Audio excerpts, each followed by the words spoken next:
Hello and welcome. He's considered one of the most level-headed of Hollywood's rising stars, with interests and accomplishments that go way beyond acting to include professional sports and stockbroking. This week on One on One, meet actor and philanthropist Brian J. White.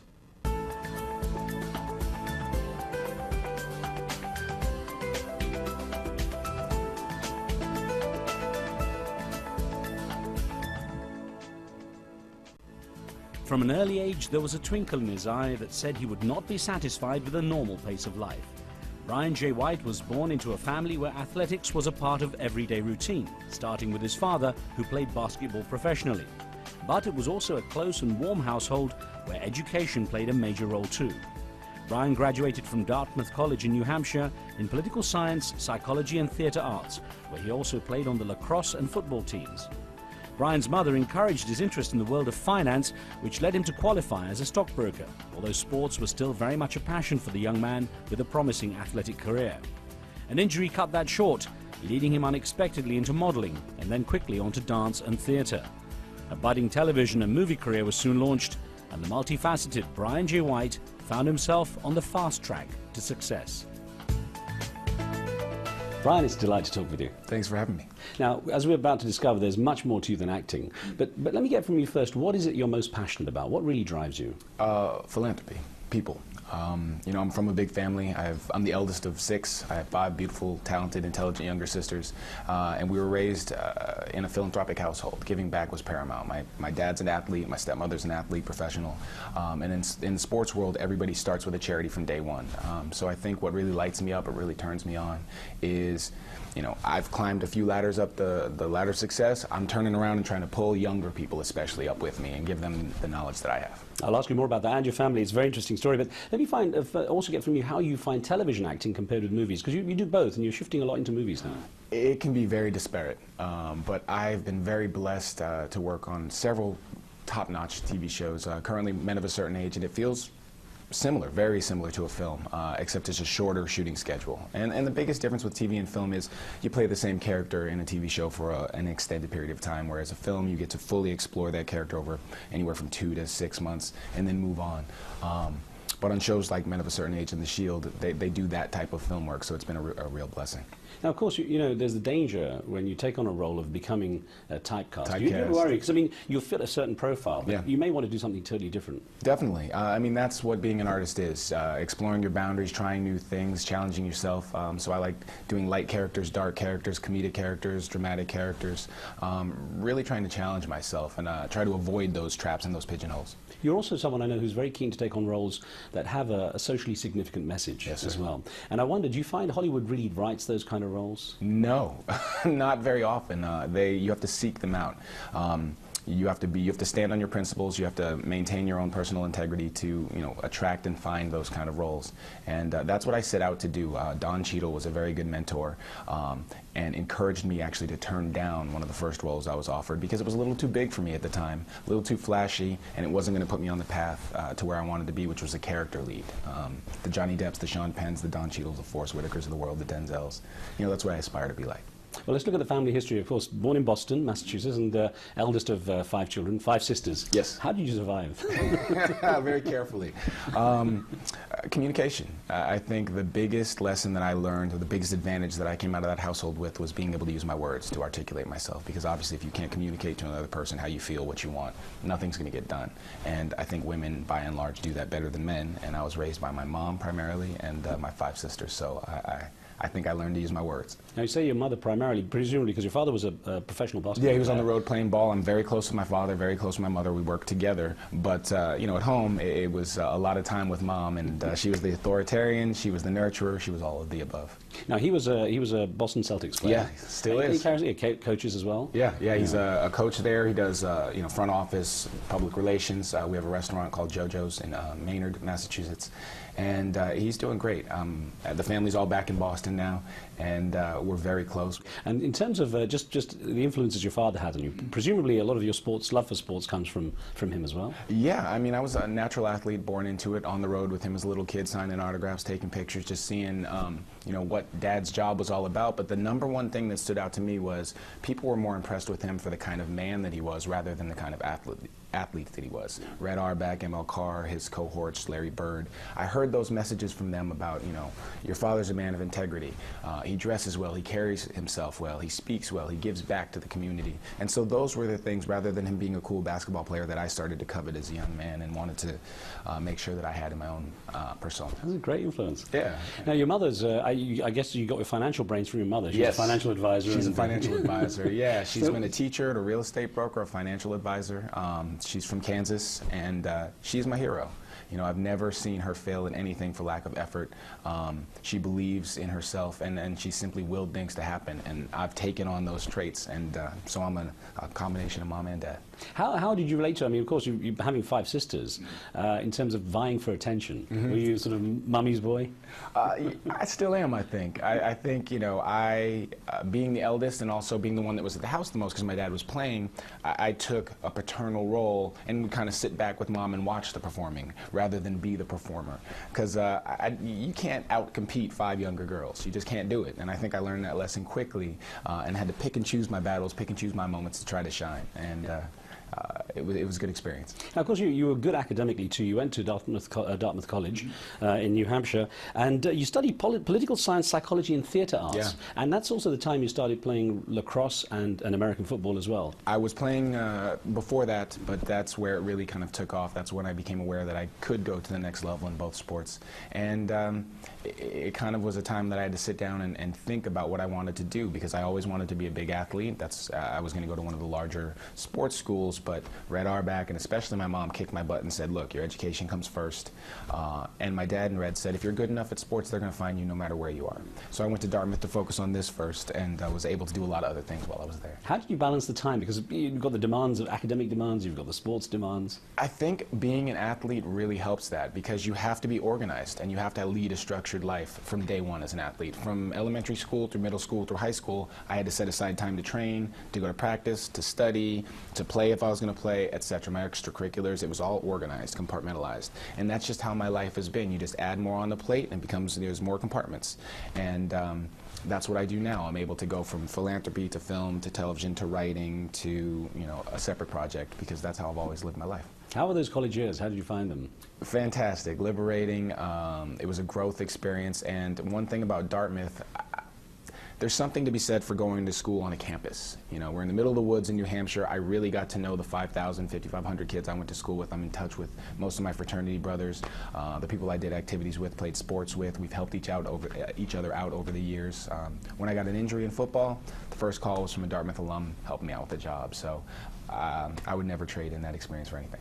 Now, you're one of the younger actors I've spoken to, relatively, and I've spoken to people like Danny Glover and some of those who've... Idols. Yeah, and they've been through quite a lot, having seen America change. I mean, they went, for example, through experiencing racism and experiencing the issues of race. Has that ever come up in your life? Sure.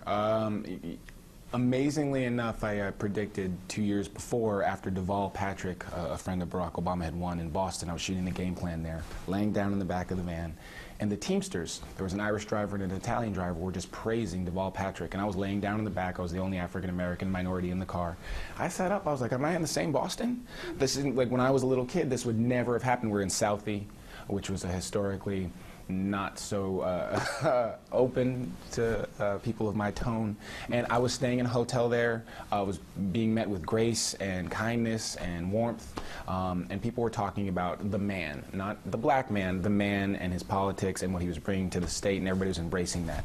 And I really just, you know, it dawned on me, it is a new day. It's a renaissance in America, because we've gotten about as low as we can go fighting against each other, and now we need to come together. So Massachusetts is exciting, the country's exciting, the world is exciting, so I feel inspired. Many generations didn't expect to see a black president. Yeah, and that's why we saw a lot of tears when it happened from, you know, people of that generation. You know, you had the younger generation trying to push to make it happen, and the older generation cautiously thinking, is this the time that we've been waiting for? And I was a surrogate for Obama for 2 years, blessed to be able to work on his campaign and help push. And I'm excited about what's to come, because we live in a global world. I mean, with YouTube and the internet and cell phones, you can reach out around the world in a second. We need to be able to get along. Did you get a bug for politics from that time? I did. I had a small bug. Bill Clinton gave me my diploma at Dartmouth. I heard him speak several times and had an interest, but I felt compelled to really get involved this time, because I'd never like most people in the younger generation, I'd never seen somebody that spoke to me so directly. From his life experience, from his background, from his makeup, from his ethnicity, to just what he was speaking about issue to issue. It doesn't feel good to me necessarily to go into my wallet and pay more taxes, but the bigger concepts speak to me, and I think that that's what's most important. Well, let's get back to the college where when you graduated, you were signed up for not just the NFL, the National Football League for the New England Patriots, but also the National Lacrosse League for the Boston Blazers. Yeah. Now that's quite an accomplishment. I mean, I mean, they're different sports essentially. I know there's a lot of body slamming in both sports. I can tell. Both content. But what sort of at that time then? What sort of future were you imagining for yourself? What I'd always thought as a kid. I mean, I'd seen the blueprint from my dad. So, hey, I'm going to go play for the Patriots. In the off seasons, I'm going to play lacrosse. I'll be like Bo Jackson and Deion Sanders. There we go. You know, it's written in the stars. And then along came an injury, and that's when all those lessons, all that wisdom that had been passed along to me really paid off. What happened to the injury? I tore a hamstring. Tried to rehab for a while. Went to the NFL Europe, which is their kind of like developmental league, still exists. Hurt it again, and just kept not letting it get enough time to get better because I was fighting to stay on teams. And got a call about trying Wall Street. And went to Wall Street, got my certification, 6, 7, 63, and 65, and learned right away. Yeah. It just wasn't for me. I didn't love it. It didn't excite me. Football was game day, I'm excited. Practice, I'm excited. Wall Street was, I got to get this check. And my parents always taught me to find things you love and try to make a career out of those. So I tried to figure out how not to have a career as a stockbroker, but knew I needed to learn how Wall Street worked, how you raise money, have some connections for later. So, how did your family react to that injury? And it was almost like dreams broken for a while. My mom was more so like, this is why you went to school, pick yourself up, we don't hang our heads, because I remember the first day I was just miserable. They gave me about 24 hours and they kicked me in the butt and said, this is what you're prepared for, use your preparation. You know, my dad was the same way. So they were very supportive, warm, and you know, encouraged me to keep it moving. Well, your life took some interesting turns. I'll get onto that in just a moment. We're taking a short break here. More one-on-one with Brian White in just a moment.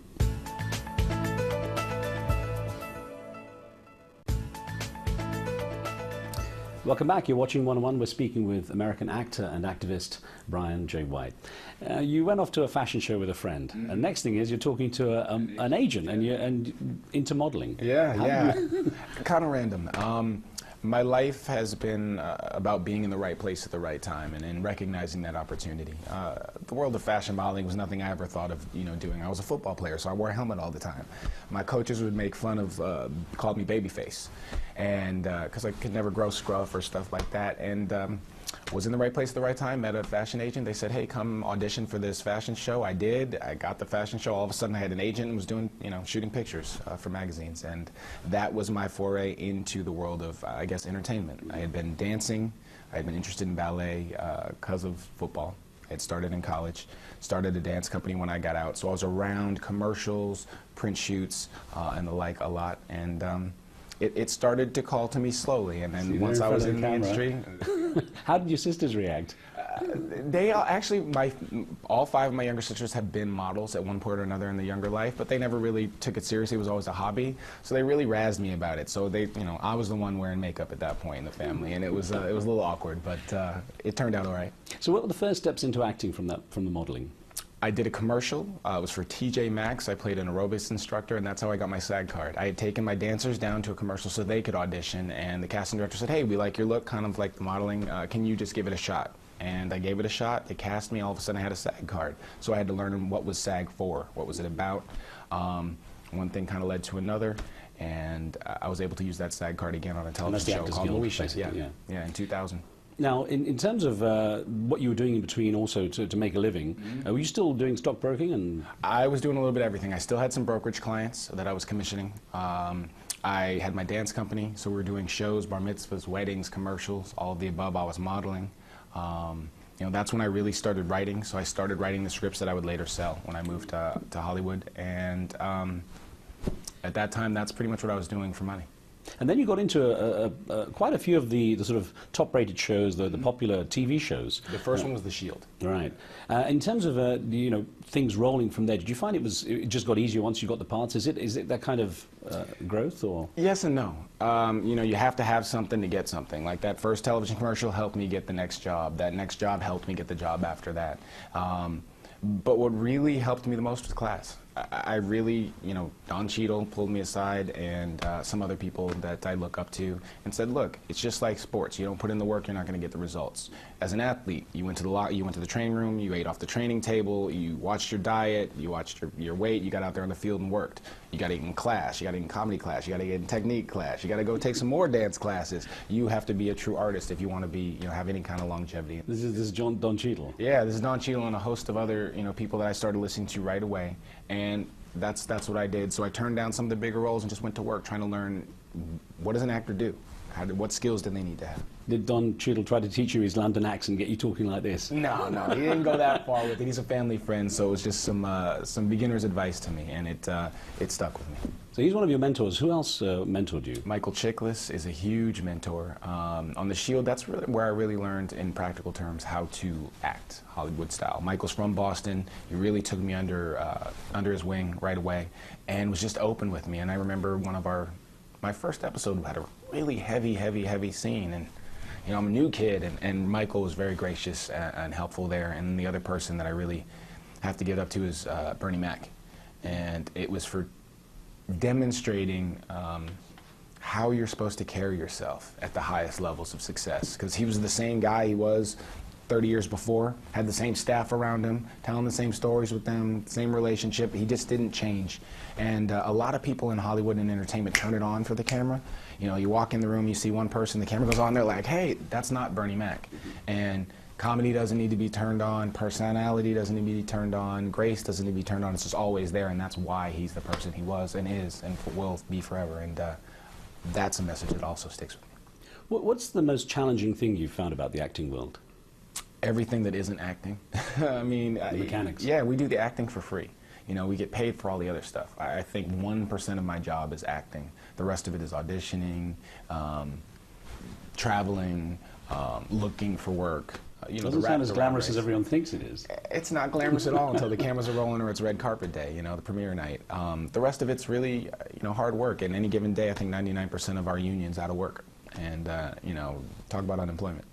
But you have been busy. As you said, it was quite early on in your life. You formed that, the Funk Phenomenon Urban dance group, which is actually a professional dance theatre and a community sort of support organization too. Yes, it's a non-profit. We have about 300 students. We're located in Everett, Massachusetts. When I was playing for the Patriots, I partnered with Rhea Briggs-Connor. She was a cheerleader, choreographer, and before that, a professional dancer and singer. And she'd just never been able to get back into what she loved to do.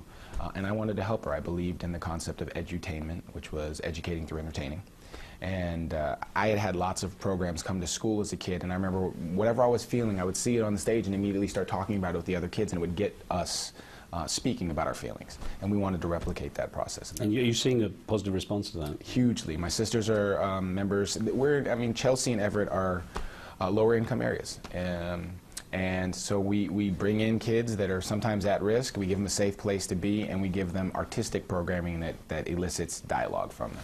And so we're just trying to shape and change their minds for the positive, give them sounding boards and adults that care and want to talk to them, and then share with them what we love, which is art, and especially dance. It's tough. I mean, as you say, if you come from a sort of loving environment and a relatively, affluent background in the sense that you've had comfort, to see kids, obviously are struggling, how do you stay positive? Because it can be quite tough as well emotionally. I come from both. My mom's side of the family was more affluent.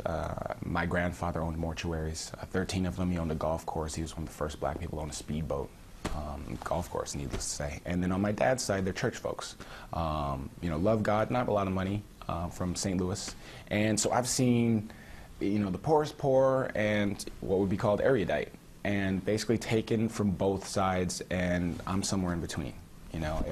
And I think that's what the world is. We have to take a little east, a little west, a little of every culture and kind of mix it up, and that's the middle ground. And I think as a person, I've tried to stay a little bit towards the center. In terms of the kind of roles you want to play, what would you, if you could cast yourself, what would you take on? Films with a message. I like, the more I can do in one role, the better. Enemy of the State, The Firm, Philadelphia. Those are 3 films by iconic actors that I'm a huge fan of, and I don't see being made anymore. They kind of simplify them. I remember feeling proud, when those guys would would have their heroic moments, and I'd jump up and down on the bed as a little kid, and I don't have that same or see that same reaction. So I'd like to create films that where my co-stars are representative of the world that I see out there. I see a lot more, you know, brown and Asian and Indian, and you know, that's my neighborhood. Across the street is an Indian family, to my left is an Asian family, there's a Caucasian family, and there's a gay family that lives across here. I want to see that on screen, you know, and so. And you got to film with Indian megastar Malika Sherawat too. Amazing, amazing. I mean, it's such an opportunity, not just the content of the film. You know, I'm playing a Republican, you know, a conservative. I've never seen a black Republican or conservative on TV that wasn't being made fun of. And in Malika's family in the movie, I mean, she's got Loretta Devine and Jerry Bednob as her family and Ruby Dee, and there's arguments inside the family. I think it's very representative of what goes on in the real world and the real conversations that we have, and you can't just neatly put people in categories and compartments. I love it. Now, you're not a person to sit still, obviously, with all you've done so far. So do you see yourself ever having an interest in going behind the lens, directing, that kind of stuff? Definitely. I have a production company called Media 3 Films. My partner, Sylvan White, just directed the film Losers, which came out. Zoe Saldana, Idris Elba, Columbus Short last week. We're working on a project right now, trying to get something together. And Boris Kojo, who's the star of a new NBC series, is my other partner. And basically, we set out to make multicultural genre films. Smaller budgets, better quality, find the talent that the studios overlooks that we happen to think might be the people they should be looking at, cast them in films, make sure that the standard bar gets elevated and these people get more work. Any personal challenges you want to undertake, things you haven't had a chance to yet that, you know, they're on your list there? My number one thing right now is my charity event and expanding my foundation from east to west, so it's in all 50 states. We put Warm to Kids, puts learning centers in schools. The acronym stands for We're All Role Models to Kids. We're primarily in the Northeast region right now, so I just got my head down trying to stay motivated to get it all the way to California. Now, you've got a long way to go, God willing, a long life now, but if you were to sort of look ahead and say, this is how I want to be remembered, what would you say? What legacy would you like to leave? A man of integrity. I think we're lacking in that. I don't think most people that I encounter do what they say they're going to do. So I want people to always say Brian White was a man of integrity. He was an honest man. He was a trustworthy man, a man of principle, and a man of standards. You know. Brian, I wish you luck. Thank you very much for your time. Thank you. Appreciate you.